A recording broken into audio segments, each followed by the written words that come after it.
2 wasps, 2 stings, and it's time to find out which is worse. Look at that stinger fly. Oh my gosh, look at those mandibles, they're like shears. Welcome to the sting-off of Japan. Oh, yeah! What's going on, guys? We are back in the land of the Japanese giant hornet, whose sting is legendary. But if you ask people from Japan what they're really afraid of, they will often tell you the Japanese wasps are what you have to worry about. They're fast, mean, and sure pack a punch. So let's go catch one and add it to the bite sting index. Here we go. A lot of parks here in Japan have shrines like this behind me. This is not unusual, but the reason we're here at this park is because it has great pathways so we can cover a lot of ground fast, but also they garden these parks, so there's going to be a lot of flowering plants, and that's exactly what we're looking for because that's what the wasps want. What the wasps want, the net likes. Let's get the search going. Wow, look at those steps. Check that out, look at that. Oh, got one. Got one.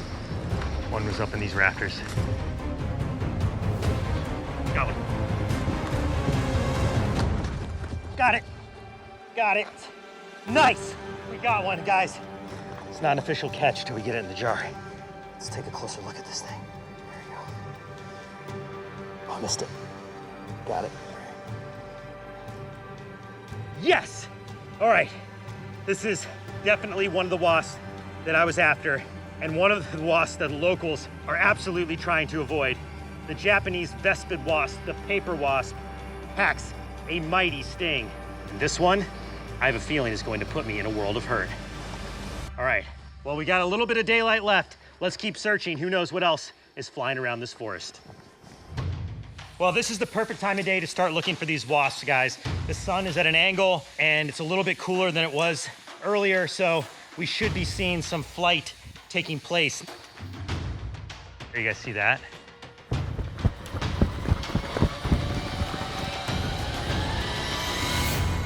Got another. It's a potter wasp. Harry! Oh my gosh. I was hoping we'd find one of these. This is one of the coolest looking wasps in the world. Here we go. All right. Look at trying to bite through the net right there. Oh man, this thing is so cool. Wasp is in. There we go. All right. Would you look at that? Potter wasp. Called a potter wasp because this wasp is actually a craftsman. It uses mud to build mud pots up in the canopy for nests. And that is why it is called a potter wasp, not because of airy paw. Much like the mud dabbers that we would find in North America, a thin-waisted wasp, however, this one is much more menacing and is rumored to have a much, much more painful sting, which I am about to put to the test by taking a sting for myself. So there you have it, guys. 2 different but very menacing wasps here in Japan. Both feared by locals, but both very different. Which one has the more painful sting? Let's set up the sting table and find out. Here we go. All right, guys, it is game time. We have 2 species of wasp, 2 relatively unknown stings. On the right, we have the paper wasp. This is the one that unfortunately stung our producer, Richard, who lives here.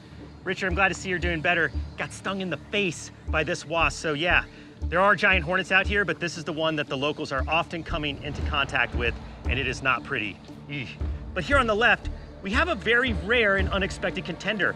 The Japanese potter wasp is much more elusive, and there's very little known about its venom. So today is going to be the ultimate sting-off between these 2 species of wasp here in the foothills of Japan.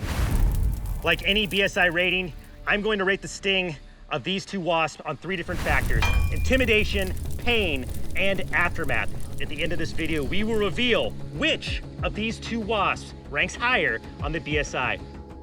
Now, while both of these insects are different species of wasp, they're after the same food. They're both, as adults, eating and foraging for nectar. That's what these wasps eat. However, they are predators. They're out there looking for food for their larvae, which consists of caterpillars, beetles, soft insects, and really anything that they can attack and dose with a lethal sting. The only question is, which one is worse? It's time to find out. Let's start with the paper wasp. I have seen a lot of wasps in my day, this one to me is right up there with the executioner wasp. It looks downright menacing.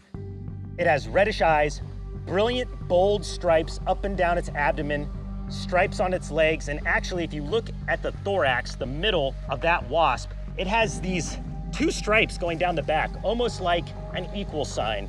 To me, wasp plus sting equals pain. Oh boy. And I think the time has come for the first dose of venom in this video.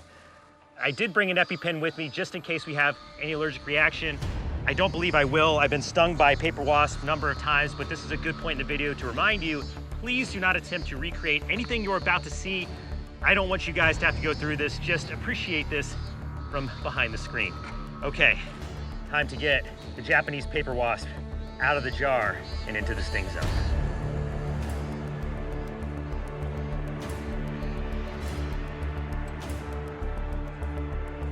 Oh, jeez. It is strong. All right, guys, I'm going for it. Look at that stinger fly. Oh boy.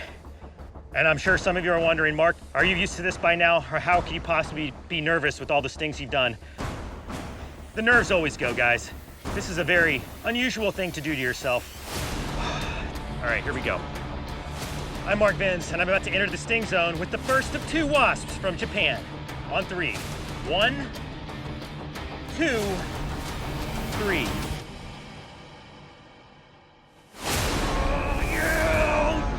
Got me right away, and that burns! Wow! Do you see the venom on my skin? Oh, yeah! Woo! Yeah, that felt really bad. Oh, you see that right there, guys?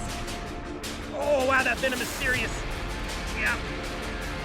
Wow! Wow, way worse than in America. Way worse than the United States paper wasp.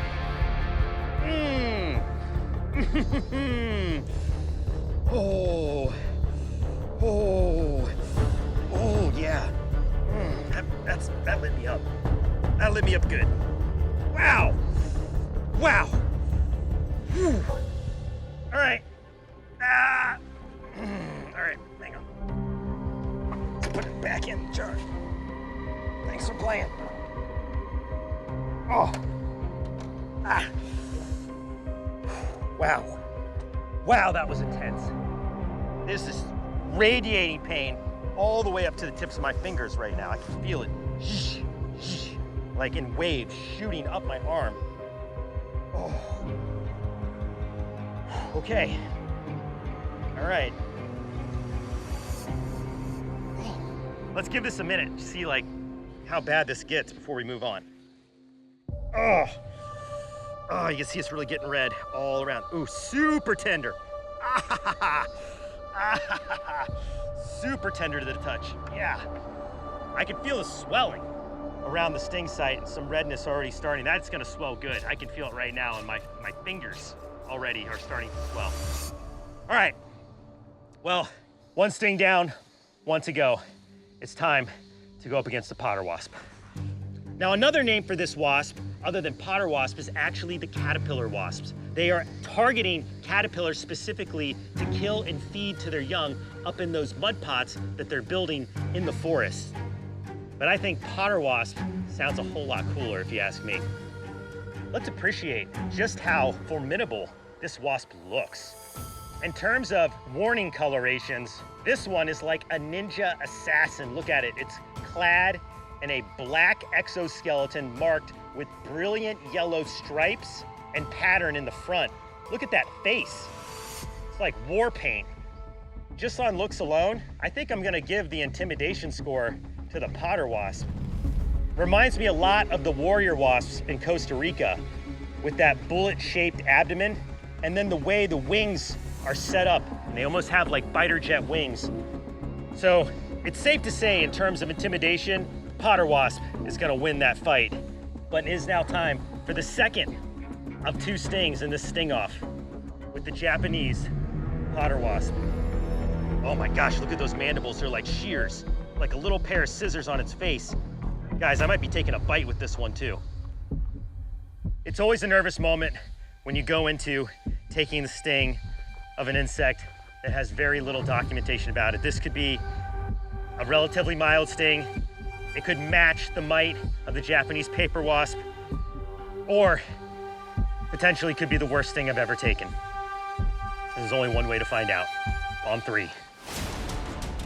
1, 2, 3.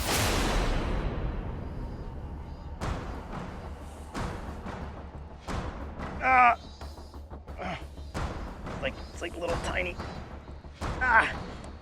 It's just like little pokes. You see that stinger? It's like going under the skin. I'm taking about a dozen stings, which is like I'm trying to get a good one.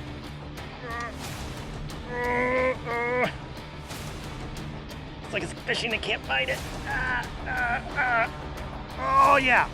All right, felt that. Oh, you know what it reminds me of? Panda ant. Feels like the panda ant. Just like tiny little pokes. Good sting or not, come on, do it. Oh, wow, yeah, that went in. Oh, God, that burns.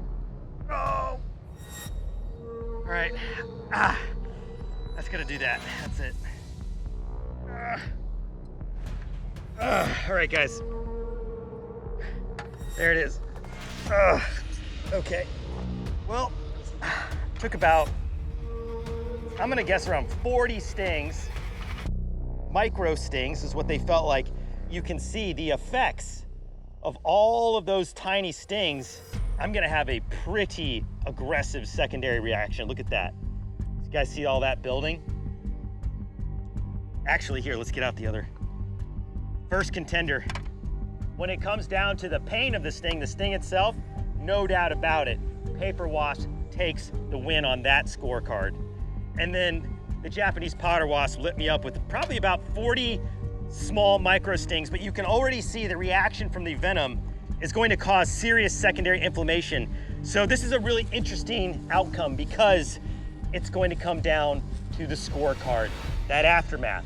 How will the next 24 hours turn out? That is going to decide which ranks the highest on our sting index. But you don't have to wait a second. It is time to determine the king of the Japanese wasp sting-off. Roll it. On intimidation, the paper wasp reminded me of the executioner wasp, and after seeing the picture of Richard's eye, it had me on edge, and I give it a 7.1 out of 10. The potter wasp had that ninja-like appearance and battle armor which made me think that it packed a major sting. And like I said in the video, it definitely made me nervous, so it wins this category with a 7.3 out of 10. For pain, the paper wasp was hands down the winner with an instant full stinging dose of a 7.8 out of 10, while the potter wasp was reluctant to give me a full dose sting, resulting in an itchy patch of 40 micro stings, resulting in a 4.7 out of 10. Finally, the aftermath. Both stings grew worse in the days following, and the agony was about the same, but I have to say the paper wasp does win with swelling and inflammation, giving it a 7.4 out of 10, while the potter wasp wound only annoyed me for about a day, giving it a 5.7. Combining all the scores together, the Japanese paper wasp clocks in at a very respectable 7.4 out of 10, where the potter wasp just misses out on 6 land with a 5.9. So in the battle of the Japanese wasp sting-off, the paper wasp is the clear winner and the one you need to worry about if you're ever buzzed by one of these stinging creatures. What's it like to get stung by 25 electric caterpillars from Japan? I'm about to find out. I'm pretty nervous, but I'm also super curious how this is actually going to feel. Oh my gosh, check this out. Look at that. The backside of this leaf, guys, is about, I'm gonna say, over 50 Denkimushi caterpillar, which here in Japan means electric insect. Today in this video, I'm intentionally going to be stung by the Denkimushi to show you just how bad it really is. But these are just hatchlings, guys. We need to find much bigger caterpillars to make sure I take a full dose. So I'm gonna put this leaf back and we're gonna keep searching. Let's go.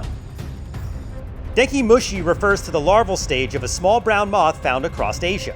While the adult moth is common and completely harmless to humans, it's a totally different story for the caterpillar stages. When these larvae gather in groups on trees, they're actually at their most dangerous.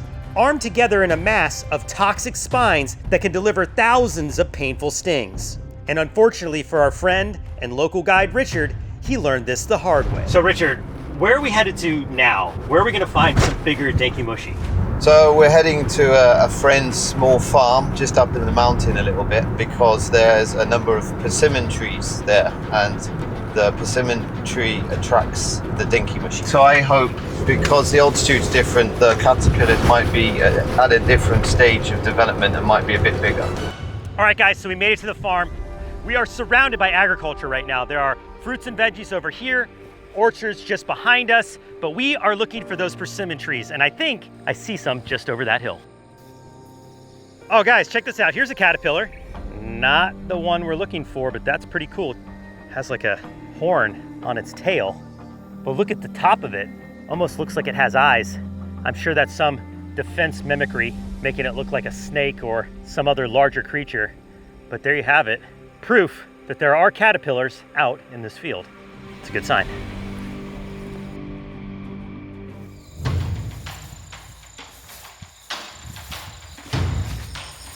All right, this is the big grove of persimmon trees. You can see persimmons there. These are huge. Okay, let's spread out a little bit. Everybody look out for those paper-like leaves. Denkimushi caterpillars drain chlorophyll from persimmon leaves when they're eating them, leaving them withered and pale. So if you spot some white leaves in a persimmon tree, you'll likely find a bunch of Denkimushi nearby. Oh, here we go, guys. This is it. That's definitely Denkimushi. All right, they have to be close. Those are definitely leaves that they ate. Oh, right here. Look at this. Oh yeah, those are way bigger. Those are like easily 5 times the size of the ones this morning. You can even see the black bristles coming off of them. Holy mother, look at that. Wow. Look at all those, there's hundreds of them. We hit the jackpot, the mother lode. This is perfect for our sting test. All right, I'm going to collect a few into this container. Let's see how easily they come off. Okay, I want to get the biggest ones. Being very careful to not take a sting yet. Oh, and look at this, guys. See that gray matter? That is actually a shed. So when these caterpillars grow, they don't just get bigger, they actually shed their skin like a snake. These must have just hatched from their sheds. Ooh, they're slimy. Oh man, they're like neon green on the backside. All right, there we have it, guys. 2 dozen Denkimushi caterpillars armed with venomous barbs, ready for the sting table. Let's go set it up. Whew. Here we go. There is a jar full of Denkimushi caterpillar. It's a pretty good size one. Now they can get quite a bit larger than this, probably 2 times, maybe 3 times the size, but these caterpillars here are certainly large enough to get a full dose of that toxin and to rate this caterpillar sting on the Brave Wilderness Bite Sting Index. Now I'm going to take them out of the vial so we can get a really close macro shot of those venom-laced bristles. We have a good amount, a couple dozen, maybe a few more than that. And last but not least, lucky number 25.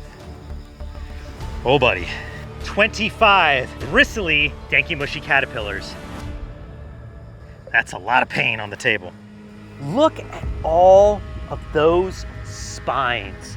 All of the bristles that are covering the back and the sides of these caterpillars that are laced with that very potent neurotoxic venom. You can even see on some of them, like here at the front, it's almost like a cactus, like a little stalk up and down the body like a tree, and they have those venom-laced spines flared out. You can see now why just a gentle brush into one of these caterpillars would yield such a painful sting. There is really no way to make contact with this caterpillar where you're not going to be spined. It's very much like the fireworms that I was stung by down in Florida. Yeah, that burns. However, this is a much different type of toxin, and I believe it will be a much different experience and rating for the Brave Wilderness Bite Sting Index. We rate all the bites and stings that I experiment with on 3 different factors: intimidation, pain, and aftermath. And then we combine those scores for an average for an official BSI rating, and then we will know where the Denkimushi caterpillar rates against all the other insects I've been bitten and stung by in my career.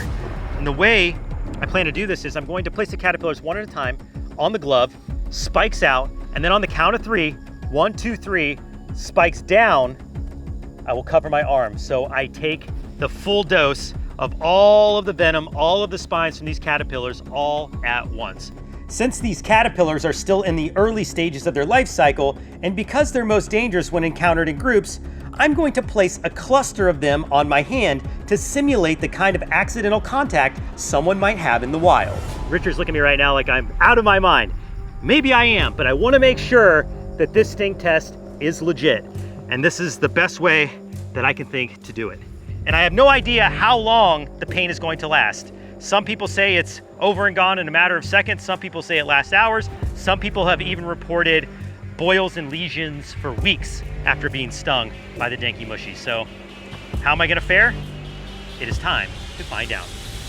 Okay, here we go. First things first, let's place all the caterpillars. Here we go, first one. All right, first step's going well. Like, they can't sting through the glove, and I was unsure whether or not that was going to be the case. There we go. Here we go. I'm gonna try to do this quickly because they do move.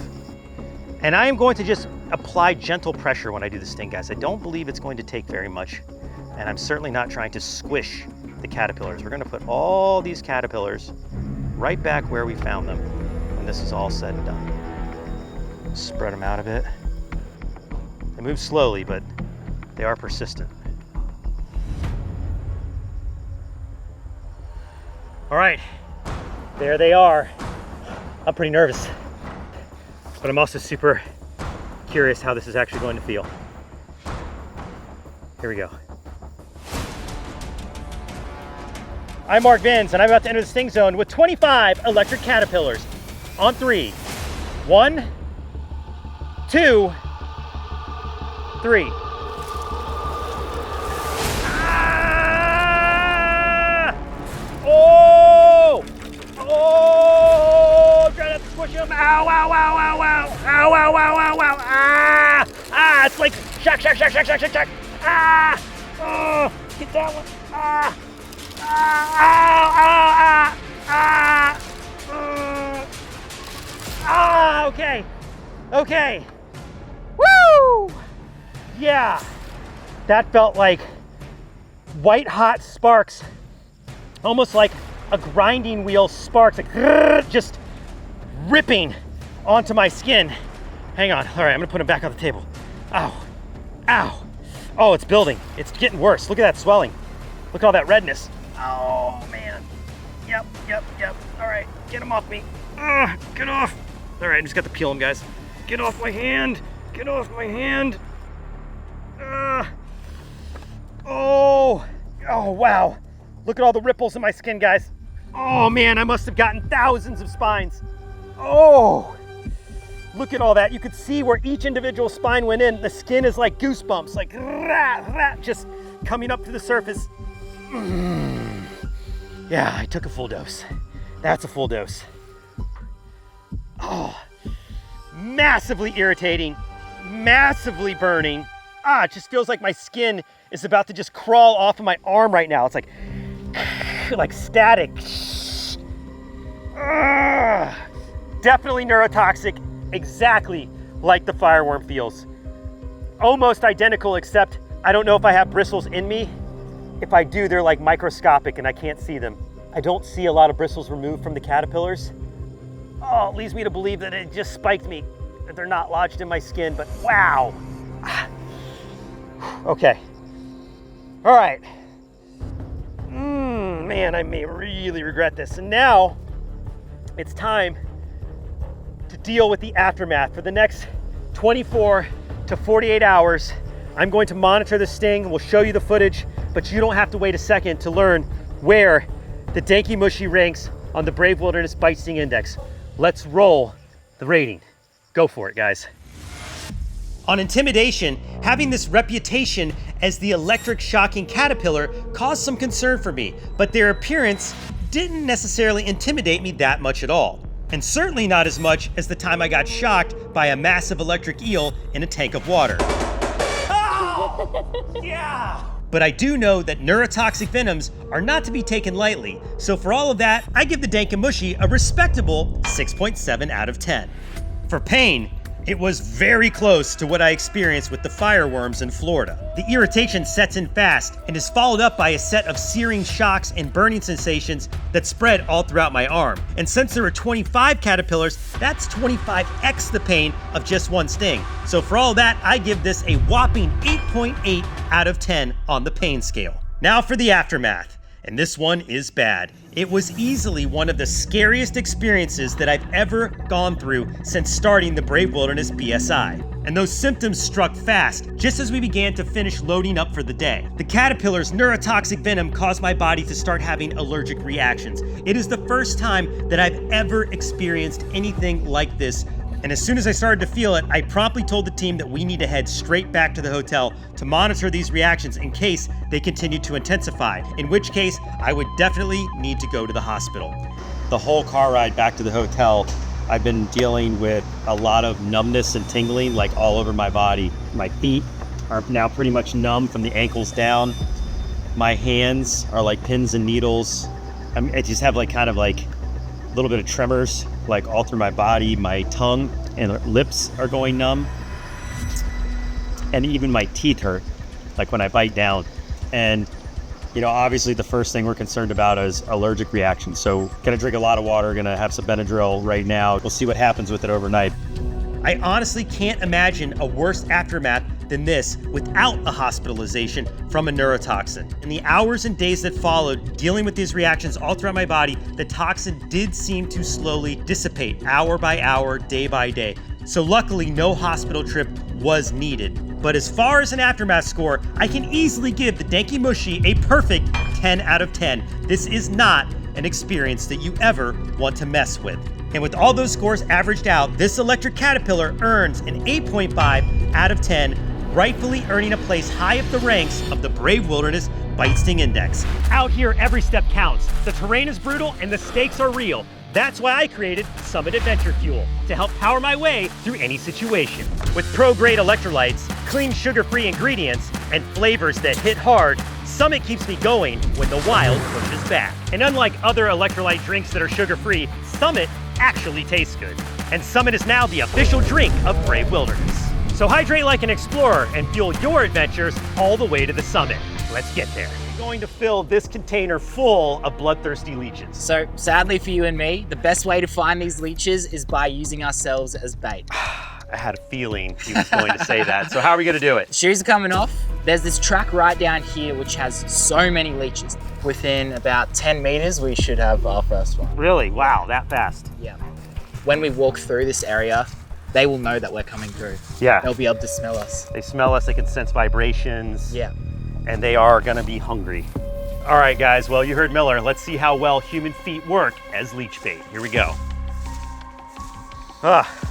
This just feels wrong, Miller, walking around in this tall grass. Like, you have all kinds of crazy things too besides leeches out here. Yeah, ticks, paralysis ticks, some of the world's most venomous snakes. Oh, well, let's see. This is generally where you find the leeches?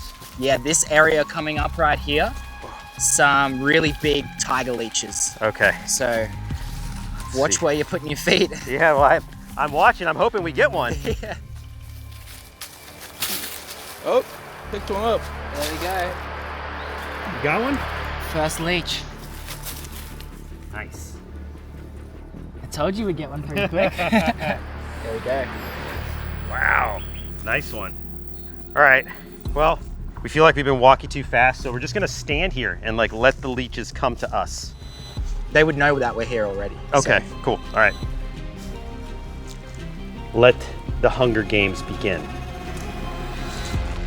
While many leeches are primarily aquatic, living only in the water, Australian tiger leeches are both aquatic and terrestrial, meaning they can scour the forest floor, leaf litter, and plants in search of warm mammalian blood. Let's just say these things really suck. Oh, got one, guys. And look at him. He would have come from just this little leaf litter right here. Look at this. It's sniffing me. Let's see if it'll find my foot. Oh, here it comes. Oh, it's so creepy. Oh no. It's like I've never tried an American before. Probably not. There we go. Oh, no. Oh, it got me. Let's grab our leech off my foot for later. Don't worry, you'll get fed. Oh, all right.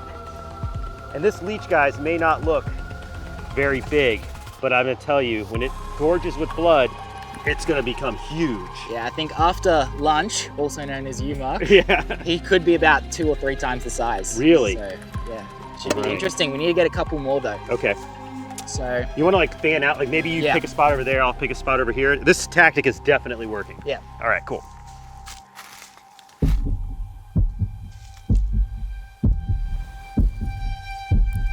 Oh, another leech. Guys, I got one. Right there. Oh, Miller, another biggie. Yeah, chuck it in a container. There we go. That's another big one. Is it? Yeah. We need at least one more.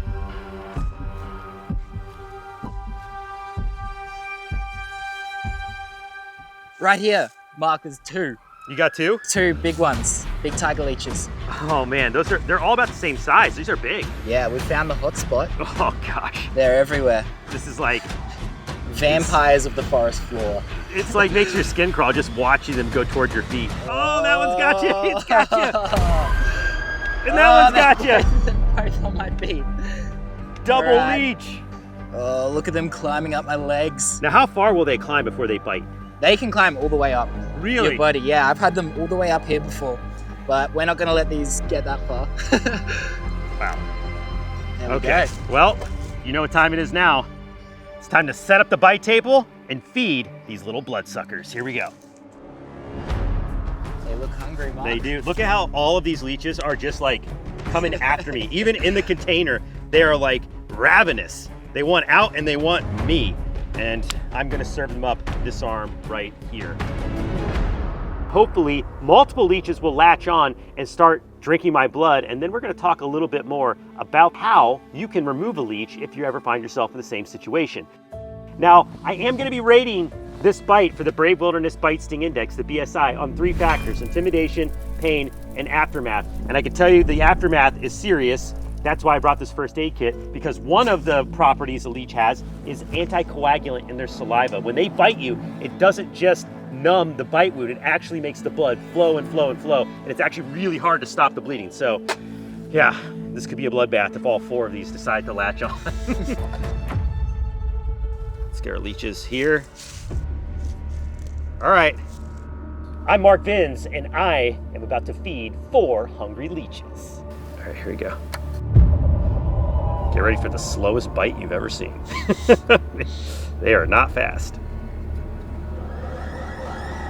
Ugh. Oh, it's so creepy feeling them crawl on you. Oh, look at that. Gross. Ew. All right, here you go, Miller. Oh gosh, it does not feel good. Ah, the crazy things we do. Oh my gosh. Yep, That one. this one's biting me. Yep, I'm feeling something. I can feel it sawing. Oh yeah, something's happening. Something's definitely happening. You can feel it. It's not painless. It's not super painful either. It's like, it's almost like being pinched by a tiny, tiny, tiny set of tweezers. Like, all right, we got one latched. Let's see if we can get some more diners. Oh yeah, oh, ow. Another one? Yeah, I think so, yeah. Yep, this Yeah. one. That one's got me. That's the big one. Yeah. Okay, we got 2. He's about to get even bigger. We need one more. We need one more. Oh yeah, I'm feeling it. They're biting me. So you can actually feel these leeches sawing a hole in your I arm 100% can feel their teeth going like this. That one looks like it's getting bigger as well. Definitely, this one, Yeah. they both are. Oh, wait a second. Might have another one. This is actually good too because I just got stung by a giant hornet, and maybe they'll help me with some of the venom that's left in my arm. Oh yeah, I can feel it sawing. It's so uncomfortable. They've both gotten so much bigger since they first attached. 100%. This one's like gorging itself for sure. All right, it's on. 3 is good. Ah, I can feel it sawing the hole. Ah! Oh, this is not fun. Oh, it doesn't really hurt. It's just really weird. It's like really weird and uncomfortable. And it's itchy. I just want to like, just itch them off, and I can't. Gotta like let them go. Ooh, yeah. So while I let these leeches feast on my blood, let's talk about leeches. So there are really 3 different kinds of leeches. There are leeches that have a proboscis, where they stick a needle into your skin and drink your blood. There are leeches that eat their prey whole, that don't have a mouth part at all. They just ingest their prey whole, like invertebrates and other worms. And then there are the jawed leeches, which is what we are looking at right here with these 3 tiger bloodsuckers. The reason they're called jawed leeches is because they have a Y-shaped jaw, this sharp little tooth that'll go and cut a hole into a victim. And then once they saw that hole open, they will inject an enzyme that has a numbing agent and an anticoagulant property to it. And it allows the leech to just totally fill up and gorge on blood. You can really see that happening with this front one right now. Oh. Now, there are many different species of tiger leeches around the world. And the reason why people call these tiger leeches is you're starting to see here on this front one, when they gorge up, it looks like they have stripes. You can actually see it moving at the front there. Yeah, look at its body wriggling. Look at that. Ugh. It's like a little blood balloon. So gross. And you can see the one in the back is starting to fill too. It's massive. And I am curious how big these leeches are gonna get. There comes a point where these leeches are full and they will kind of just let go and roll off. Totally. They'll just fall up on their own. So I think that back one's sort of getting to that point. Really? Yeah. Okay, so we're gonna let these leeches feast away, gorge as much as they can. And when they start falling off, that'll be a good point in time to remove the rest. And I will show you exactly how you should remove a leech if you're ever in a similar situation. Let's see how plump they are getting. They're like little blood sausages. Look at that. Just checking in on my guests here. Everybody doing well? Happy with the food? Oh, look at it, flexing. Ah, I ticked it off. Ah, okay. I can't even look at them anymore. Oh, I hope this is satisfying to watch because this is really awful to go through. Oh gosh. How much bigger are they gonna get? How much can you drink? How much can you eat? Ah! Just when you think this nightmare couldn't get any worse, they're now like oozing. There's like some kind of clear liquid coming out of these leeches, and it is just dripping down my arm now. Gross. See, it's like, doesn't smell like anything, but it's super slimy. Ugh, it's probably just the water from my blood. Ugh. How long have these leeches been attached to your arm now? I'm gonna say a good 20 minutes. Yeah, it's about... And they're 4 times the size than when we first put them on. And they just keep feasting. They just keep sucking. Oh, oh gosh. Oh, it's getting worse. Oh God, it's getting so much worse. They're getting so much bigger than I thought they would as well. Really? The thing is, I've never let a leech stay on me for this long. You just don't let the leech suck you dry? Yeah. Oh God. This is ow, ow, that one's really getting me again. This is easily the longest bite, I can tell you that. In terms of like length of bite, it's the longest that you could imagine. This is painfully slow. At this point, I've stopped trying to guess how big they're going to get. I mean, they could double in size again. Yeah. They're not going to be able to move. I had to stand up now. I've been kneeling here for like 45 minutes, guys. This just keeps going and going and going. Miller, let's get out that other leech that didn't bite. This is where we started. Where we started, how it's going. Look at how big those leeches get. Look at that. Look at the size difference, guys. That is wild. Sorry, buddy. No blood jealous. for you. No blood for you. Oh my gosh. That one's just like pumping itself with blood. Whoa, look at that. I'm gonna lose it. I'm gonna lose it. I can't keep it together. Already lost it. Oh, come on. All right, guys. It's officially 1 hour of feasting.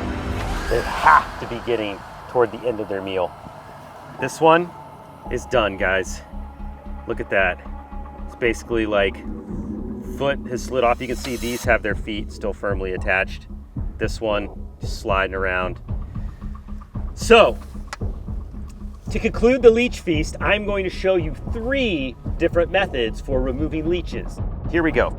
First method, just using any kind of card. This is my Charlie card, public transit card for Massachusetts, and I'm simply going to go at the head. You want to make sure you're at the right end. The front head part is what's really attached right now, and I'm going to go in and swiftly whoop, remove the leech.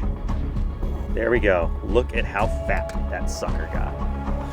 Full of my blood. Look at that. Let's get the other one out real quick. I just want to see a size comparison. Wow, Miller, that's more than 6 times. That's like maybe 50 times larger. That is unbelievable. All right, well, there's a leech comparison. Let's put this one back because I don't want to get bit by that. That one's still hungry. This one's not. Miller, can you hand me the first aid kit? Yep. Before we do the second method for releasing a leech, I have a little cleanup on aisle 1. And as you can see, the anticoagulant really works, guys. This is just gonna keep going and going. So I'm gonna put Band-Aids on these before we get out of here. But actually, look, you get in tight there, you can see where that tooth sawed that Y right into my skin. That's just gonna keep on bleeding just like that. Okay, time to remove leech number 2 with the method that I like to use. This is the one that you're always gonna be able to do at any moment. If you can't find a library card or a credit card, you can always use your good old trusty thumbnail. You just take your thumbnail, scrape it with the back edge. Boom, and there you have it. Leech removed. Okay, now it's time for the third method. And this is something that we heard about locally here in Australia, Miller, and you actually use this method too to remove a leech. Yeah. What method is that? So what we're actually going to do is use some salt. And I'll be interested to see what the reaction of this leech is when we put some on top of it, because you heard that it doesn't actually work. Yeah, I heard that this is sort of a tall tale, Yeah, but you think it will. I think it will. Okay, are we ready? Method number 3, removing a leech using nothing but common table salt. Here we go.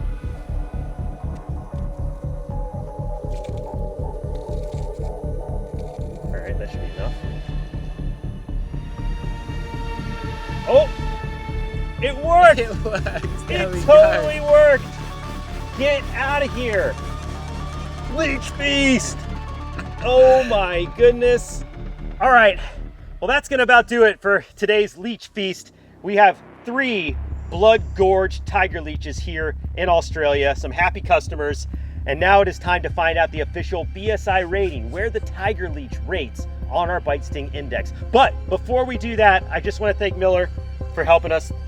Elbow bump, I'm bleeding like crazy. And now it is time to officially find out where the tiger leech falls on the bite sting index. Roll it. On intimidation, growing up in Ohio taught me to avoid leeches in stagnant water. But out here in Australia, these tiger leeches seek human blood on land and are relentless. So for that, I have to award this vampire worm of the forest an 8.5 out of 10. For pain, the natural anesthetic the leeches give off in their saliva really kept the feeling of the blood leaving my body through that small incision cut to a minimum. It's rare to encounter a creature that evolved to gently suck your life away, which makes these leeches perfect for nightmares, but more itchy than painful during the actual bite. And overall, it's a very unnerving experience, which was painful for my eyes to watch. So for that, I'm gonna give these leeches a generous 2.2 out of 10. Then finally, the aftermath. Once these leeches were off my arm, and after about 20 minutes, the anticoagulant wore off, letting my wounds start to close. and I kept the band-aids on overnight, and the next day, those tiny incision cuts turned into small bumps that itched like crazy for about a week. So for all that, the aftermath only scores at a 3.2 out of 10, giving the final tally for the Australian tiger leech a 4.6 out of 10 on the Brave Wilderness Bite Sting Index. I have to say, I did feel a little bit wrong returning these relentless bloodsuckers back to the forest floor. But then again, who am I to get in the way of a future leech feast? Guys, this video is as extreme as it gets because today I am in the foothills of Japan hunting for murder hornets. The creatures that have dominated news headlines across the world for their gargantuan size, aggressive behavior, and potentially lethal sting. If I am able to catch a murder hornet today, I am going to attempt the unthinkable, where I will intentionally take a sting for myself to rate the pain and see just how horrific of an experience this truly is. The King Kong version of these hornets only live here in Japan, and we are not going to give up searching for one until we find it, because we came a long way to add what could be the brand new king of sting to the Bite Sting Index. You guys hear that? I hear buzzing. Something buzzing up here. That's the right species of tree. See that big sap drainage? The hornets are going to be out here looking for trees like this that are having the sap drainage. They're going to try to eat that, but I hear buzzing.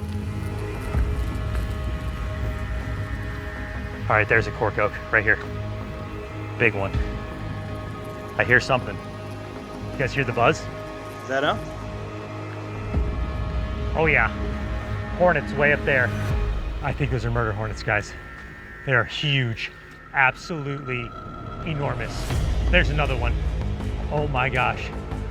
All right, our big problem right now isn't finding the hornets. We found them, but that's about 25 feet up in the air. Last time I ran into this issue, I used a drone to catch a warrior wasp. That is not gonna work in this dense forest, but what I do have is an extra long net. That's probably 12 feet, but it just keeps going. Look at this.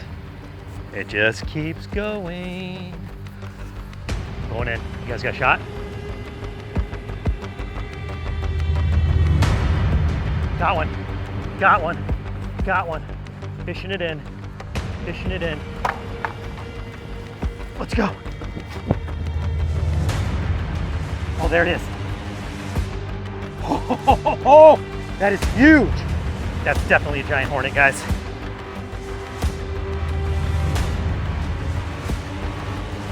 Oh, he's angry. Oh, yes, that is it. There it is, guys. The murder hornet here in Japan. And now I've set the table to go arm the stinger with one of the most feared insects, the giant Japanese hornet. Let's go.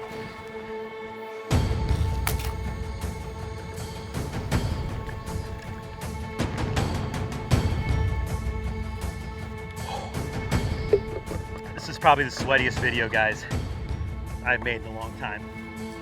We are drenched, but the effort put into the search has been worth it, because look, there it is, guys. Keep your heads up on this. If it gets away, duck.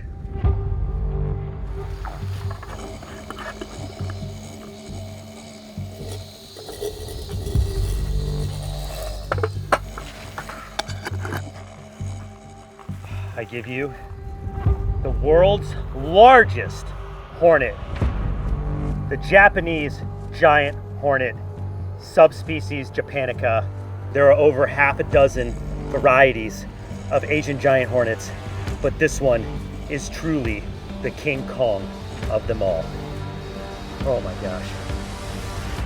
And this is the last of the big stings, guys. Like, for me, I will continue to build out the Brave Wilderness Bite Sting Index, but in terms of known stings, this is the last big one on the table, and it's certainly one that could contend for the King of Sting.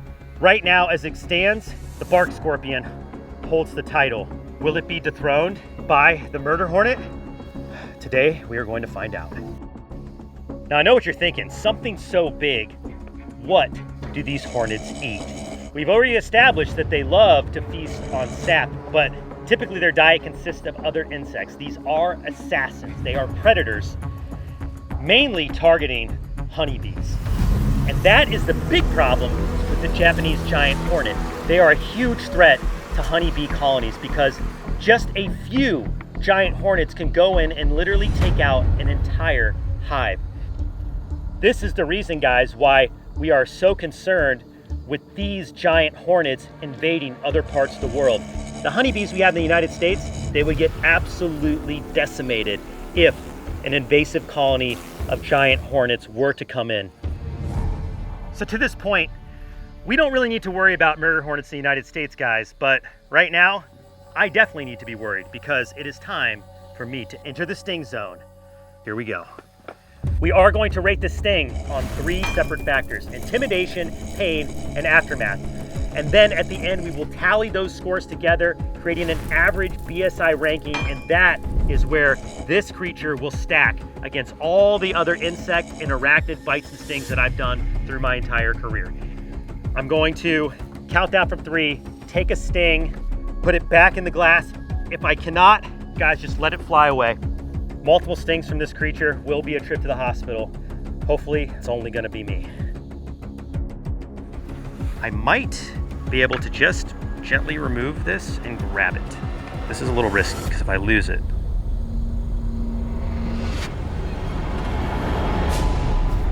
got it.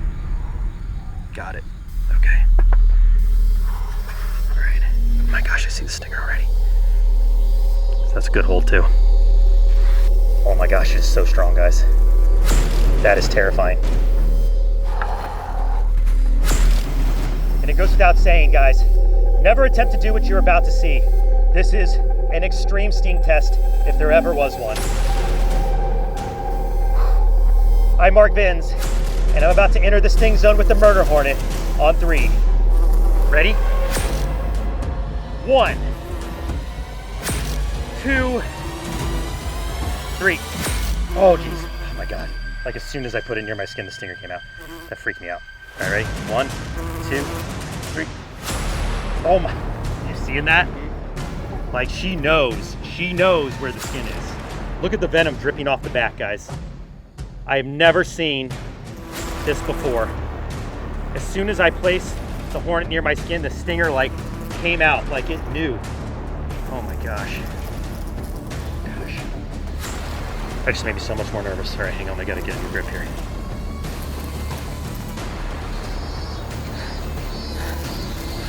All right, guys, here we go, on 3. 1, 2, 3.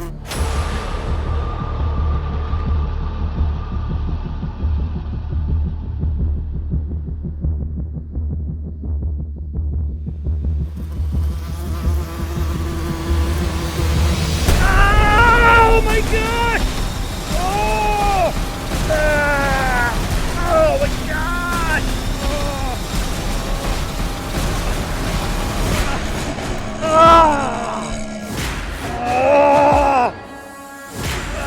It's bleeding.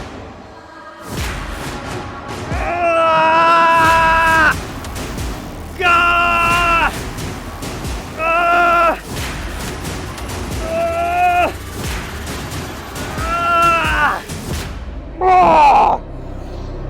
Oh, it's so bad. Gah! Gah! Ah!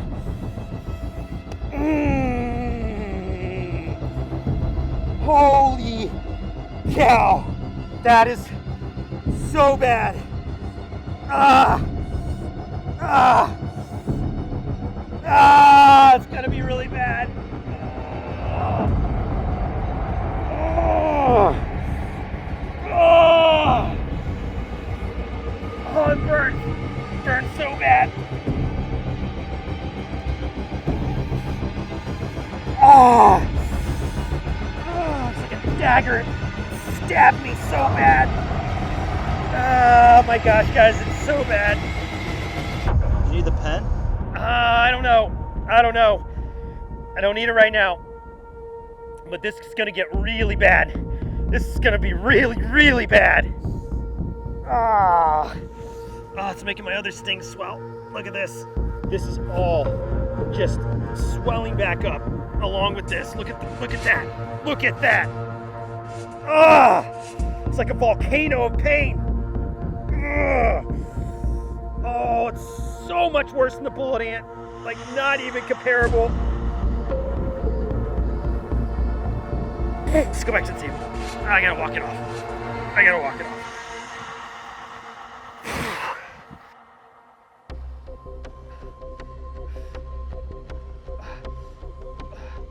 It is like a burning inferno dome under my skin right now. I did not expect a geyser like that, and it was mad. It pumped me full of so much venom. We're gonna monitor this for the next 24 to 40 hours, not only for my safety, but for the index. We have a contender for the King of Sting, and the next 24 to 48 hours are gonna determine where the murder hornet officially rates on the BSI. But like always, you don't have to wait a second. Let's cut to the rating right now. Roll it. On Intimidation, I have filmed the giant murder hornet myself once before, and I've seen the damage that it can inflict. To me, there are 0 wasps or hornets more intimidating on the planet than this insect, and I mean anywhere. It even has the word murder in its common name, so for that, it easily earns a 10 out of 10 for Intimidation. For pain, it felt and looked like I had been shot with a bullet in my forearm. The intensity was like no other sting I have ever felt before, and I mean, just look at this. It goes without saying that I have to give the giant murder hornet of Japan a perfect 10 out of 10 for pain. Now, the aftermath was the deciding factor in possibly claiming a new King of Sting for the Brave Wilderness Bite Sting Index. And guys, I have never witnessed a more severe reaction from a single sting than this one. My entire forearm was so swollen that it looked inflated and made of marshmallow compared to the rest of my body. This was definitely the worst BSI experiment I have ever gone through, so I have to award the aftermath a 10 out of 10, making the murder hornet, the Japanese giant hornet of Japan, the new King of Sting, with a final and first ever perfect combined score of a 10 out of 10. Is there an insect in the entire world that can dethrone this new king? Honestly, I don't think so, but if there is, don't worry. We'll go full Spinal Tap and crank our index up to 11. Yeah, I got him. Guys, oh my gosh, he's getting me.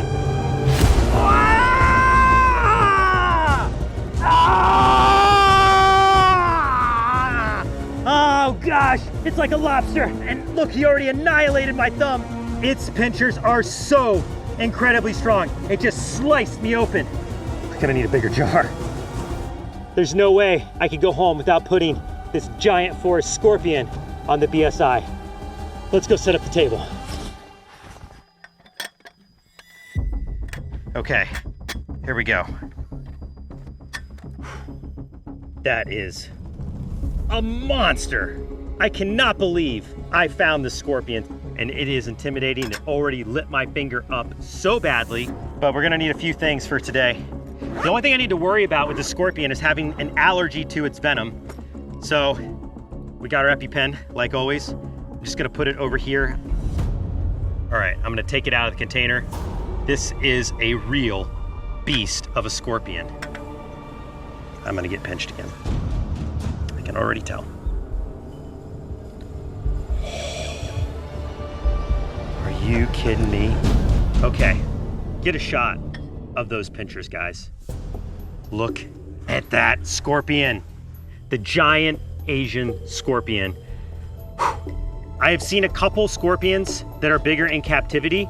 The emperor scorpion, which is a much more docile species. These forest scorpions mean business. They do not mess around. Like usually I cannot feel the weight of a scorpion. This one is heavy. I can actually feel the links of the tail clicking, click, click, click, click, click, as it sways back and forth. Don't worry guys, this scorpion is tough as nails and there's no way I'm gonna hurt it by holding its tail like this. Before we get to that stinger, I wanna show you something really cool. All right, so you see a scorpion of this size, and the fact that it is jet black in coloration, you might think, well, compared to the tannish yellow scorpions from Arizona that fluoresce under blacklight, this one probably won't.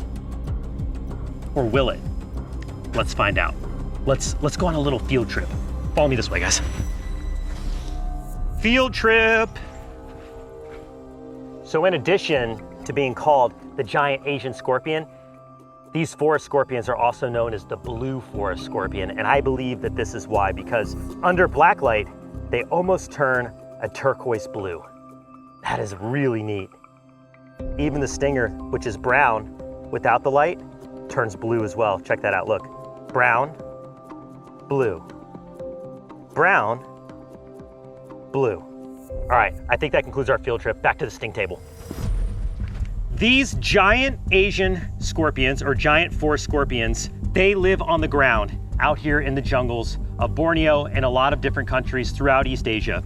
You will often see these scorpions crawling across walking paths, through backyards, on the trails, and even sometimes in your bedroom. Yes, that's right. A lot of people have these scorpions wind up in their hotel rooms when visiting countries like Borneo. So you better check your shoes and your bed sheets if you ever visit this country. Now, they are opportunistic predators. A scorpion of this size is gonna take down really large prey items: frogs, lizards, snakes, and perhaps even a small mammal. Anything it can grab onto with its claws and inflict with that painful sting to paralyze its prey, it's on the menu. It has visible mandibles. You usually don't notice the jaws of a scorpion, but on this one, it's so supersized. It has enormous mandibles that will crush and chew any prey that it can grasp in those claws. I know what we all want to look at next. Let's take a closer look what's going to inflict the real test for the Brave Wilderness BSI. The telson, which is another name for the stinger of a scorpion, is the bulb-like appendage tipped with that hypodermic stinger. And this one is noticeably brown. A lot of the scorpions I've seen out here in Asia on this tour have had completely black tips on the tail. Oh geez, it's gonna pinch me. Oh boy, I'm gonna get pinched. Oh, don't do it. Oh, don't do it. Oh yeah, he's gonna pinch me. Pinch me again. Don't, not right there, not right there, not right there. Ah! Oh, it's pinching me again. Oh, not right there. Ah! Ah! Oh! Let go of me. Let go of me. I just want to show everyone how cool you look. Oh my God, it was trying to bite me. Okay. Wow. That's the first time I've ever had a scorpion try to bite. It was reaching in with its mandibles. That made my heart skip a beat. That was gnarly. Okay. Let me get stung so I can let the scorpion go. This is truly a monster that needs to go back into the jungle. With the Brave Wilderness Bite Sting Index, we rate on 3 different factors: intimidation, pain, and aftermath. Each factor gets rated from 1 to 10, and then I average all 3 factors together to give a final BSI rating. Got a little blood going there from that pinch. But it is now time to enter the sting zone with this behemoth, giant Asian scorpion. Here we go. 1, 2, 3.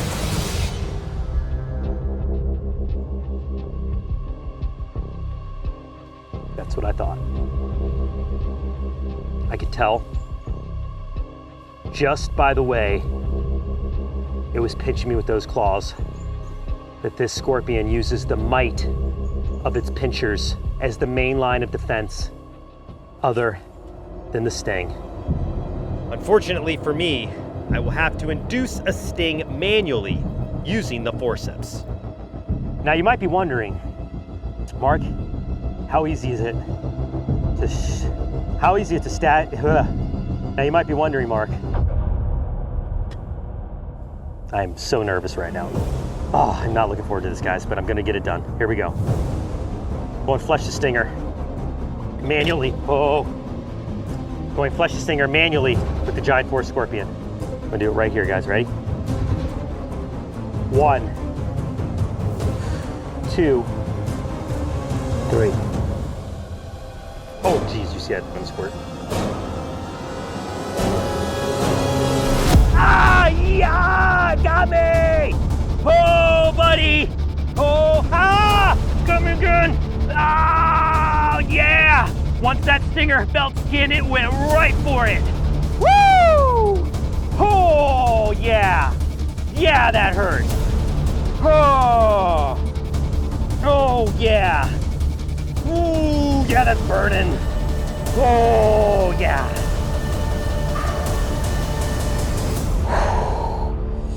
It got me good. That's gonna swell. Did you see the stinger go up and in?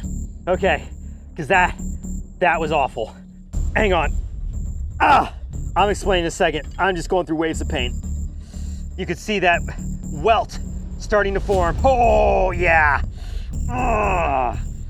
Oh my gosh. Let me tell you why this hurts so bad. The scorpion senses its target with those hairs.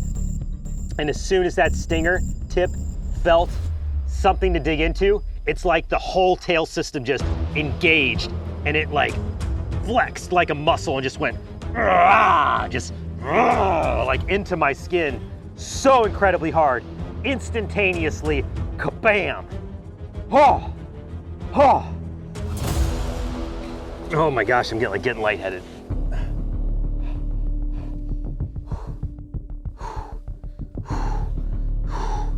Before we go, I just want to try to show you guys how non-aggressive these scorpions are if you don't try to constrict them. I think if I can hold it on my palm and just let the stinger go, it's gonna be a much more calm individual. Yeah. Dude, you got me.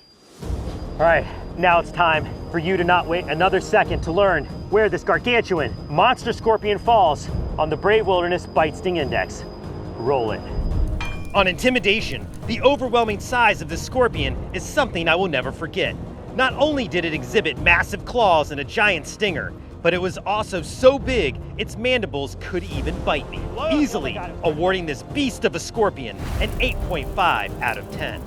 For pain, unlike the desert scorpions of the United States, where smaller species are the ones you need to worry about, this Bornean monster lived up to its physical size, and it hurt really bad, earning it an 8.1 out of 10. Now the aftermath lasted a whole lot longer than I expected. The pain from the slices I got from its claws wore off about a day later, but the burning and itching from the sting continued well into the next days, where my hand ballooned with local swelling, earning it an aftermath score of a 7.9 out of 10. And with all of these scores averaged out, this massive giant scorpion racked up an 8.2 out of 10 for the BSI. Needless to say, for the rest of my life, I will always be checking my boots and my bed sheets anytime I visit the island of Borneo. We're searching the streets and sewers of Bangkok, Thailand to find their venomous sewer snake. Join us as we find out how this snake hunts in super polluted water. Explore one of Bangkok's craziest street markets as wild, and discover what other things might be lurking beneath the surface in the canals of Thailand's biggest city. Starting with the famous street market of Chatuchak, home of the largest weekend market in the world with over 10,000 vendors. Welcome to Thailand. We just got to Bangkok. Between all the flights and all the layovers, it took us 40 hours to get there. There is literally anything you can imagine for sale here. Wow. Now, we are here on a weekday. On the weekends, this place is hard to even walk through. With so much to take in and a difficult search for the sewer snake ahead, we brought our friend Max Jackson to join us on our journey through Thailand. Arapaima. Yeah, this street market is crazy, guys. There is so much stuff for sale here. It is almost overwhelming. If we're going to find a sewer snake, first, we're gonna need to find ourselves some grub. Right now, we are on the hunt for some lunch. I mean, we officially found the food. There's food everywhere. Officially gonna do the first food taste of the trip. We're going to Dairy Queen. They've got this crazy green and purple like alien egg things they're throwing on the ice cream. Looks like rice. Don't ask me what it's called. Here, let's give this street food a shot. Oh, I have no idea what we're looking at here, guys. Interesting. Wanna try one? Doughy, eggy, it's sweet. Now it's time for us to let the sun go down so we can officially start our search for the venomous sewer snake of Thailand. This venomous creature is the only species of snake on the planet with tentacles attached to its forehead, giving it the true common name, tentacled snake. We have to scour the canals and yes, possibly the sewers of the city under the cover of darkness because these snakes are nocturnal and the only time we're gonna be able to find them is at night. In addition to scouring for a venomous creature, we'll need to be careful not to fall in the water because who knows what's lurking beneath the surface. Headlamp on, net, check, nasty. These snakes are completely aquatic. They live in these water canals. Oh, that smell is awful. Guys, we really gotta be careful not to fall in because this water's full of sewage and waste. Any exposure to that liquid can make you sick. Whoa, what is that wrap? Oh, is that a dead snake? Oh my God, it's a dead python. Looks like an anaconda. Holy cow. Are you kidding me? Look at that. That's a new sight. Never seen a giant dead snake floating out in the water like that.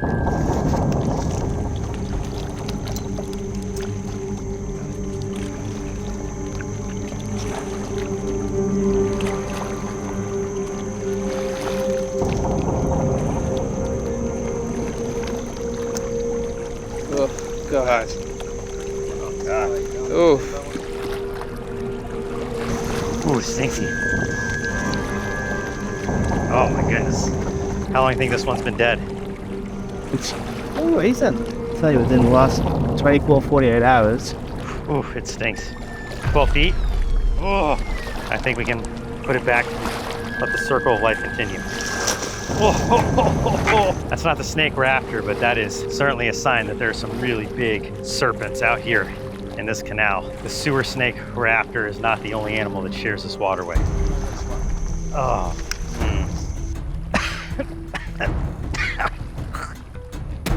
Thanks, bud. Even though we're looking for a venomous species of snake, I'm actually a lot more concerned about this environment. We've got bikes singing by us, sewer water with all kinds of debris. Who knows what kind of bacteria is in here? Power lines. I've got a long metal pole, of course, attached to the net. That's not good. Oh, full bag of trash. Toilet seat, look at that. Oh yeah, it really showed in all its glory. Nasty, nasty, nasty. What is that? It's a turtle. How could it be living in this? Oh gosh. Let's see if we can catch it.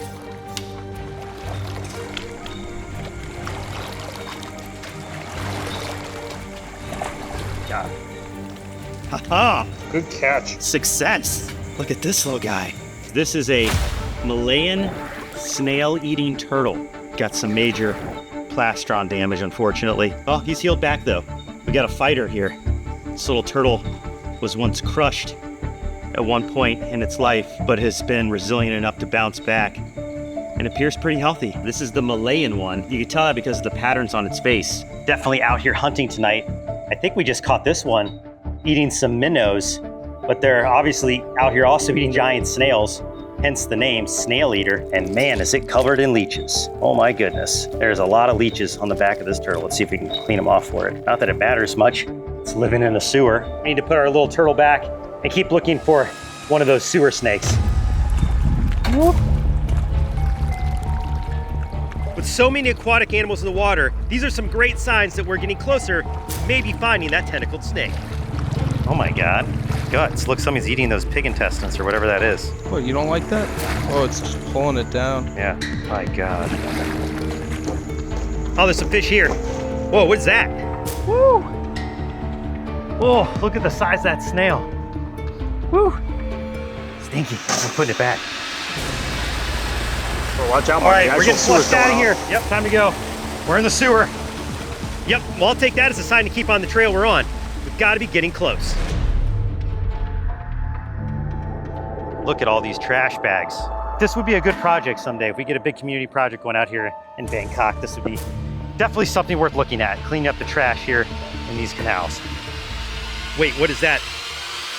Oh my gosh, guys, there it is. It's not in a good spot. This is going to be a super tricky catch. These water snakes are ambush predators. They are super well camouflaged. They actually have sensory tentacles on the front of their face, and that's why they're so unique looking. Those tentacles make them very aware of their environment. As soon as I touch the water with the net or with my hand, it's gonna go into flight mode.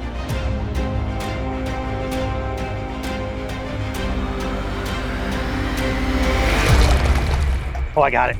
I got it. Oh, it's a big one. Look at that. Whoa. The sewer snake of Bangkok, man. I want to make sure that the snake stays comfortable and calm. Wow, look how flat it gets its body. This is such a weird snake. It feels super tough. Its scales, it's hard to describe. They're smooth and they're rough all at the same time. Andrew, stick your hand out. Feel the snake. What do you think? Oh, he's super tough. Yeah, but kind of like sandpaper. Oh, okay. All right. Just got to be really careful that I don't spook the snake. I do not want to take a bite from this one because yes, this is a venomous species of snake. It's not actually well known as the sewer snake of Bangkok. It's more famously called the tentacled snake because of those appendages growing right off of its nostrils. A special adaptation to hunt in this environment. Those little tentacles are sensory organs it uses to sense vibrations in the water to detect its prey, which is a diet almost entirely of fish. This is a fish eater. Its strategy for catching prey is to mimic the vines that are in these waterways. So when a fish swims by, it has no idea that the snake's even there, and bang! It whips its head around in a C-shaped motion to catch it. Look at this, it'll wrap around my finger. It's displaying that prehensile tail. This is how it's able to hold itself steady in the water, mimicking a vine, wrapping that tail around anything it can grab onto, and then it just floats there. So you can see this is the kind of stuff that this snake is out there hanging on. See how it wraps its tail around? That prehensile tail. Whoa, did you guys see that sea hook? I don't want to get my fingers too close to the head, not only because that's where the teeth are, but because of how it strikes. They actually use a sea-hooked attack method. They let the fish swim next to their head and then bang, like grab them by doing a side shot with their head and their mouth, like a whip. That's why I'm being really careful. Whenever I get my hand next to the snake's head, I'm going from underneath. I don't want to spook it into biting me. I mean, this is essentially a water dragon. Look at that face. It's like right out of Game of Thrones. Not only does its face look like that of a dragon from medieval times, but its scales look like body armor. They're very rough. They're keeled, which means they have ridges on them, but they actually feel like sandpaper. I've held a lot of keeled snakes before, and they're not usually this rough. This feels like 100 grit sandpaper for sure. You see its neck getting into that S shape, and that's how, it would coil up for a strike. And these snakes are venomous, but they are what's called rear fang, which means the venom is secreted from the back of the mouth, and it's used for feeding and not necessarily inflicting a death bite like a rattlesnake or a cobra. Right here on the outskirts of Bangkok, the tentacled snake. I'm Mark Vins, be brave, stay wild. We'll see you on the next adventure. All right, let's put this sewer snake right back where we found it. Team and I are exploring an abandoned hotel in the middle of Borneo in the search for some of the most dangerous, creepiest, and bizarre wildlife which has taken over this forgotten resort. Pretty dangerous, but that's never stopped us. Let's start searching. One of these animals is the ferocious spitting cobra. This snake is famous worldwide for its ability to shoot projectile venom from their fangs, blinding their victims, which only adds to the stress of being in such a deserted location. There hasn't been a guest here for years, and the jungle surrounding it is starting to reclaim this entire mountaintop resort back into the wild. Look at this place. There had to have been millions and millions of dollars put into this resort. It's enormous, and our first encounter is about to begin. Oh, whoa!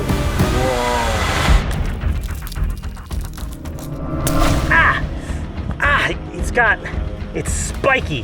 What is that?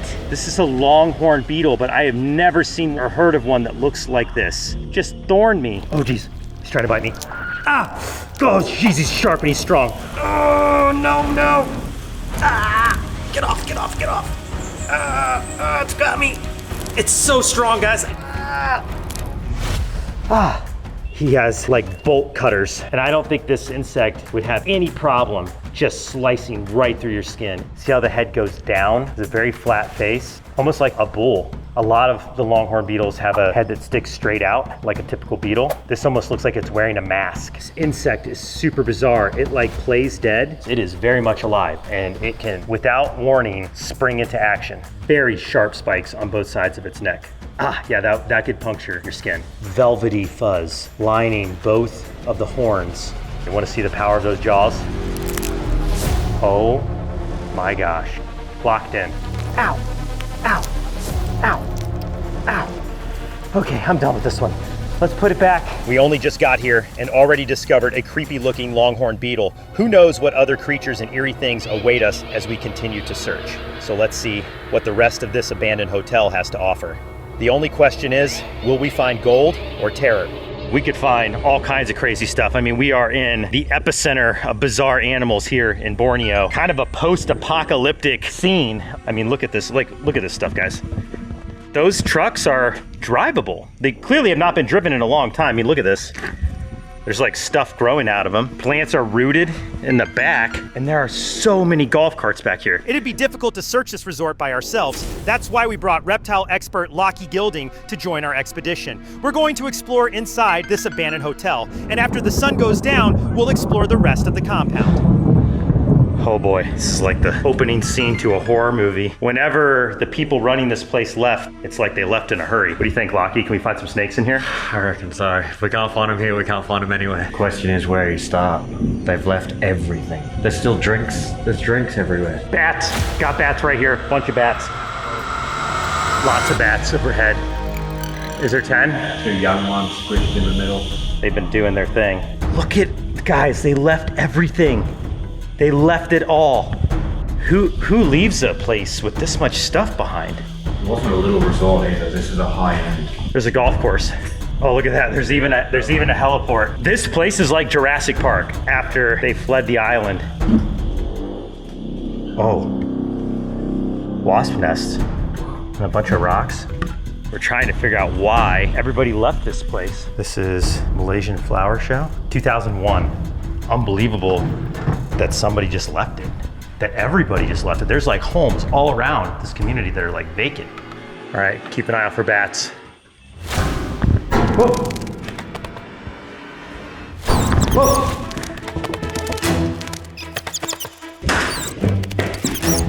Oh, man.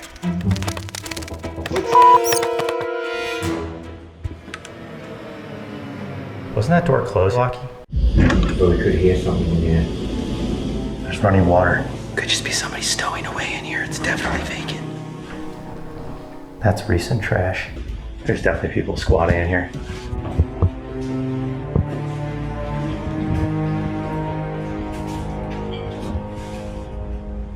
There must have been a leak. Old sauna. This must have been the spa. That's gotta be the closest you could ever be to a zombie apocalypse. It makes no sense. It's a really incredible spot, and these homes are awesome. How could you leave something like this? They're not small houses, they're mansions. Let's be honest, these are mansions. Borneo at night is when the jungle comes alive. Abandoned resort is creepy during the day, even scarier at night. Oh my gosh. Look at this caterpillar. Oh wow. Very fuzzy. That is one wild caterpillar. What a hairdo. And it looks like one that would give you a pretty good sting. I'm not sure if this is one of those species, but there's always a good way to find out. I'm Mark Vins, and I'm about to enter the sting zone with this super fuzzy caterpillar. Well, maybe the sting zone. On 3. 1, 2, 3.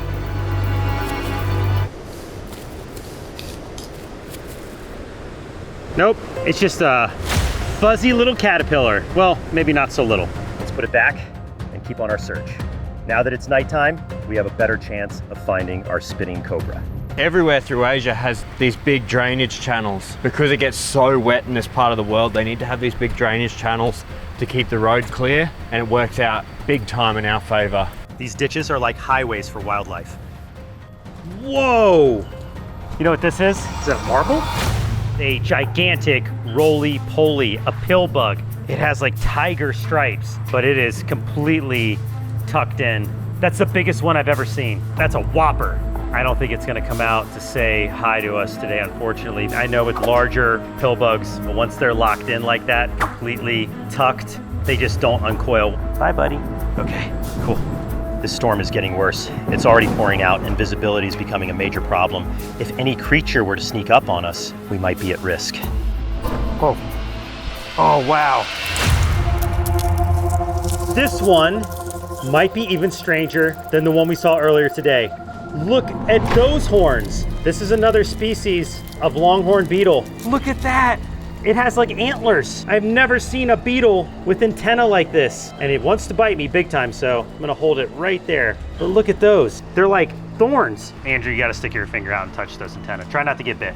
Kind of spiky. They're very sharp. I have no idea why it would have antenna like that. It almost makes me feel like it uses them maybe for sparring with other males. Maybe this is a male. And this one does not have a broad face like the one from earlier. This one's face is more traditional. It's more like forward. Let's test the bite.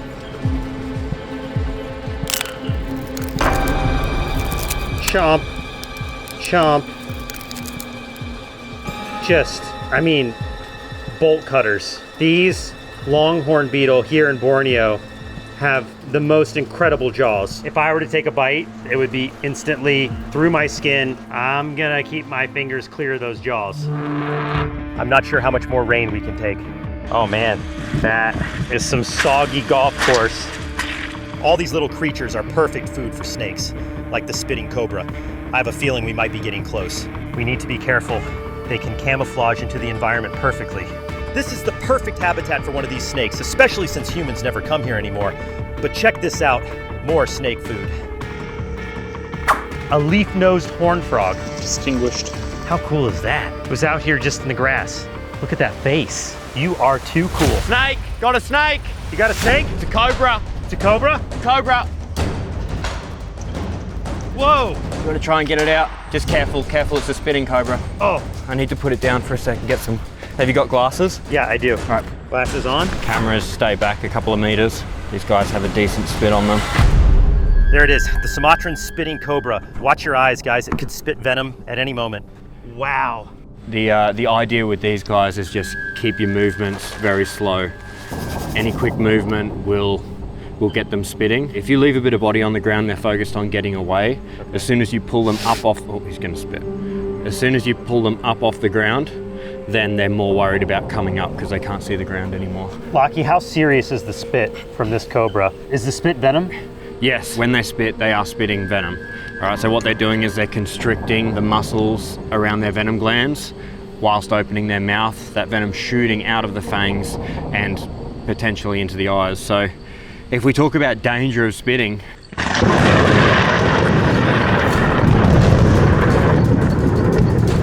What? That just happened. We almost got struck by lightning. Should we go under that roof? all right, let's get under the roof. Do you want me to move him? I'll move. I'm used to handling pit vipers. Being from the United States, we don't have a lot of elapids. The spit from these cobras, it is venom. If you get it on your skin, it's fine, you can wash it off. Where it becomes really dangerous is, one, if you get it in your eyes, it can cause blindness. You would need to wash it out very, very thoroughly and very quickly. He can actually spit venom over 2 meters, and a bite from this snake can be life-threatening. The chances of you encountering one of these and getting spit in your eyes is actually really high. It is, they actually have incredible aim. They're aiming for the eyes and the face. That's right. It's definitely getting defensive. Look at that. It's getting ready to spit. A second thing that you really need to worry about is that venom getting into an open wound. You can get what we call a secondary envenomation, okay, and that can be quite dangerous. You can start getting the same symptoms as you would if you had a bite itself. What if you get it in your mouth? That's actually interesting. That's the difference between venom and poison. This is a venomous animal. Venom has to be injected to be dangerous, and poison has to be ingested. If you got venom from this animal in your mouth, and you essentially drank it, stomach acid would break it down immediately. You would not have any long-term effects whatsoever. It would taste probably pretty bad, but that's about it, okay? Now, if you had an ulcer or a cut in your mouth, you bit your lip, you bit your tongue, and the venom comes into contact with that, well, that then goes back to what we were just saying about coming into an open wound. It's incredibly important that if you were bitten by any species of cobra, including this one, that you get to hospital care immediately. Not a great deal is known, unfortunately. You know, places like Southeast Asia, a lot of the species are understudied. They're still capable of giving a fatal bite. That's really what you're looking at. The thing that people don't realize is not all cobras will hood up straight away. This animal here, very calm, very relaxed, but as soon as there's movement in front of him, he will start to stand up and he will start to flare out. Without that movement, he's not too worried. This individual here is a perfect example of a snake that wants absolutely nothing to do with us. He's not hooding up, he's not spraying venom, he's not trying to bite. This is a younger animal. This species doesn't get overly large, but they can still get over 4 to 5 feet and much thicker than this individual here. What an absolutely amazing find, and a perfect climax to our exploration of this abandoned resort. Getting up close with the spinning cobra here in the middle of Borneo. I'm Mark Vins. Be brave, stay wild. We'll see you on the next adventure. Should we put the cobra back? Yeah, let's put him straight back. All right, let's go. I want to know a little bit more about these hospitalizations. Tell me about one of the stories, if you don't mind. Yeah, so it was actually my granddad, No way. and he was a police officer, and they got a call up saying that there was an illegal fishing net in a freshwater river. So he went out there to remove it, and as he was pulling in the net, he put his hand on a bull rat, a freshwater stonefish, and got multiple spines in his hand. He grabbed it? He grabbed it, yeah. Oh. Very bad. He ended up going to the hospital? He went to the hospital, they gave him some medication. Yeah, his hand swelled up like a balloon, and for the next couple days, it was still painful. So, something that you have to be very careful of. All right. Well, we are going to attempt to navigate this creek and hopefully get a freshwater stonefish into the net. So where are the stonefish living? We're gonna have to be very careful because even in all of these little pools right here, I've found big stonefish in before, because when it floods down at this creek system, it washes them from the deeper pools that they usually live in into all these shallow sections. You could see how easy it would be for something to just live right underneath that. You step there and then you're in a world of pain. World of pain, that's it. Up here is where I've actually found one of these bull rat before, so we'll go check it out. So Miller, are they very fast or are they pretty stoic? So the reason why so many people get stung is because they won't move out of your way. Okay. They know how venomous they are, and they'll sit there with their spikes up. Even if you walk over to the side of them, they will angle their spikes towards you. So that's almost like, reminds me of a lionfish.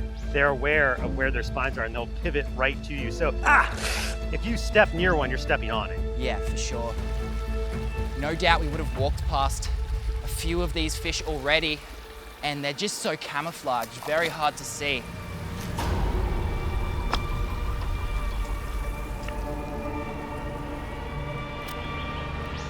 Got one, right here. Really? Big freshwater stonefish. That's actually massive. Where's? Look, sitting next to the... Oh, yeah. Wow, good eye, dude. That's a big bull rat. It looks just like a leaf. You guys got a shot of that? Look at that. And it's not gonna spook, right? Like we got a moment? No, so they right. use that as a defense mechanism. Like if we were to go and stand on top of that fish right there, it's not moving. Whoa. How are we gonna catch it, Miller? Do you wanna snag it with the net or? I think if you use that clear container, Okay. put it in front of the fish, I'll come around the back and tap it on the tail, it might go in. Okay, let's try. All right, ready? Yeah.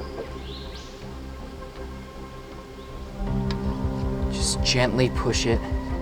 There we go. All right, shut the lid. Got it. Got it. Let me fill it all the way with water. This is dangerous. Yeah.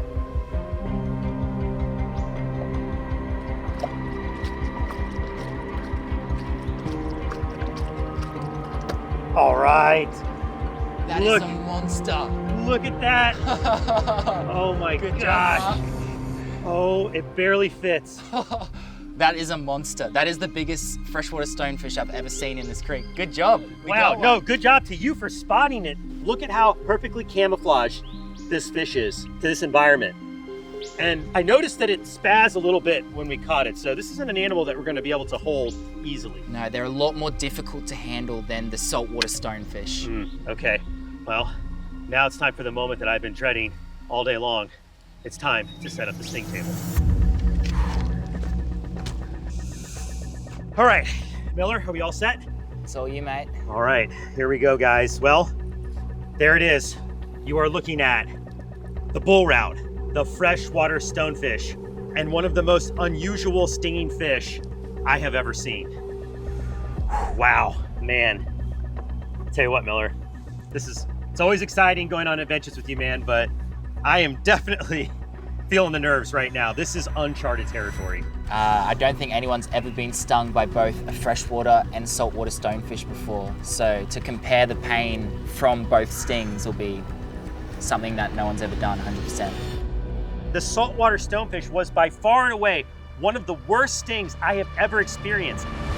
When it's all said and done, this should be just extraordinarily painful for me and hopefully educational for you. Ah!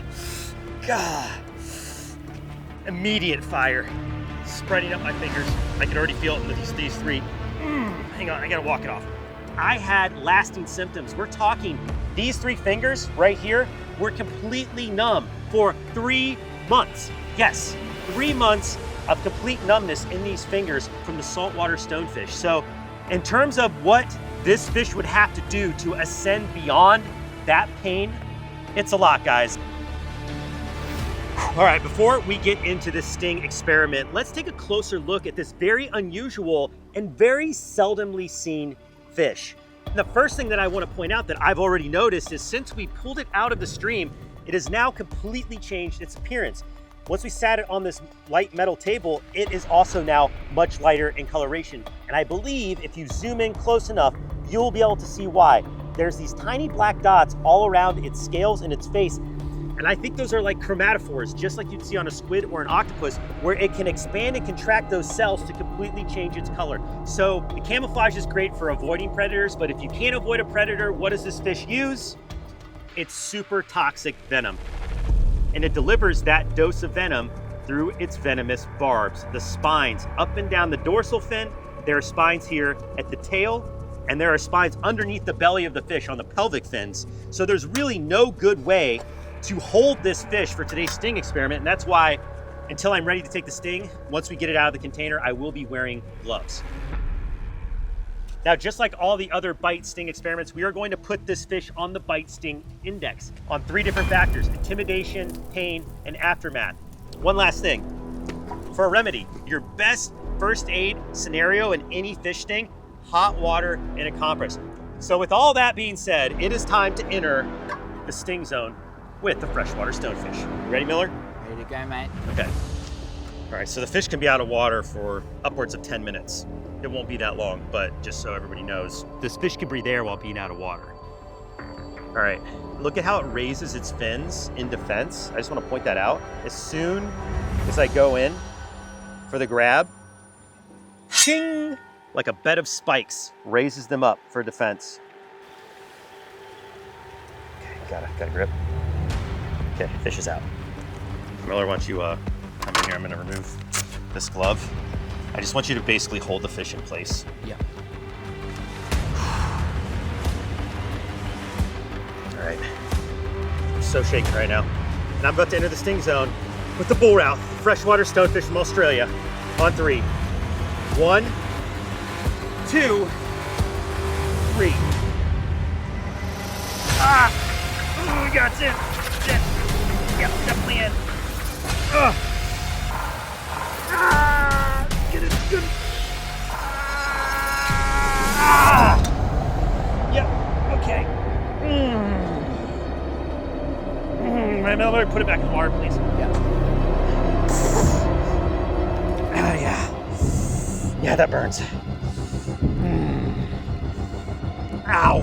It is burning, building.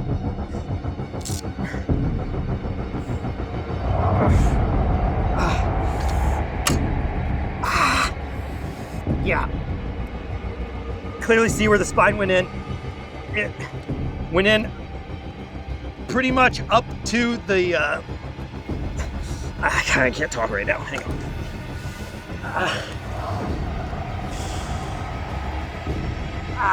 Miller, it hurts. Yeah, definitely burns. like all through those fingers. Definitely some neurotoxin going on in there. It's not just, it's not like the other ones. It's way different than the saltwater stonefish. Way different. And those spines way sharper than the stonefish. It took almost no pressure. And that went all the way in as Yeah, well. yeah. That's a good sting. Yeah. Those spines are needle sharp. If you put all of your weight, it would go all the way in. Like, I could have easily gotten that spine an inch into my hand with more pressure. Like, it was just going. And I'm here to tell you, if you were to step on one of these fish, if you were to take a whole handful of spines, you're definitely going to the hospital. Like, this is excruciating, just a single barb. Wow. Do you need any hot water? Yeah, I'm gonna just try to endure it a little bit. I just wanna see if it spreads beyond my hand before I put it out. I don't know. We're gonna have to wait to see how bad this gets, the aftermath. Miller, thank you, brother. Good job, mate.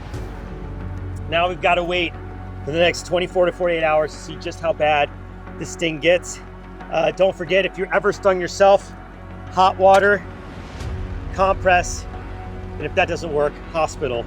But right now, we are going to roll the official Brave Wilderness Sting Index rating of the bull route, the freshwater stonefish from Australia. Roll it. On intimidation, I was definitely nervous. The saltwater stonefish caused lasting nerve damage in my hand for over 3 months, so I had an idea what I was in for. And once I saw those long venom-laced spines stand up, it sent chills all over my body. Even though the bull route may be a smaller fish, the unknowns of its venom score it big-time points. Plus, hearing Miller's account of his granddad going to the hospital from a sting, yeah, I have to award this fish a whopping 9.2 out of 10. For pain, just like the saltwater stonefish, the sting sparked an instant inferno that intensified with each passing minute. And even though the small puncture wound may not have bled out very much, the venom surely found its way deep into my hand, and it hurt bad, giving this fish an 8.7 out of 10 on the pain index. For the aftermath, there really wasn't one. It was nowhere near the saltwater stonefish in long-term effects, and after applying the hot compress, the burning sensation subsided entirely, much like my reaction from the scorpion fish in Florida. Now, my hand was a bit sore for the rest of the day, but that was about the full extent of the aftermath. All this being said, I can only award this river-dwelling fish a 4.7 out of 10 in this category, giving the final tally of the bull route, the freshwater stonefish from Australia, a 7.5 out of 10, falling just below the assassin bug of Borneo on the Brave Wilderness Bite Sting Index. If you enjoyed that episode, make sure to search for the Brave Wilderness channel on YouTube so you can join me and the crew on our upcoming adventures.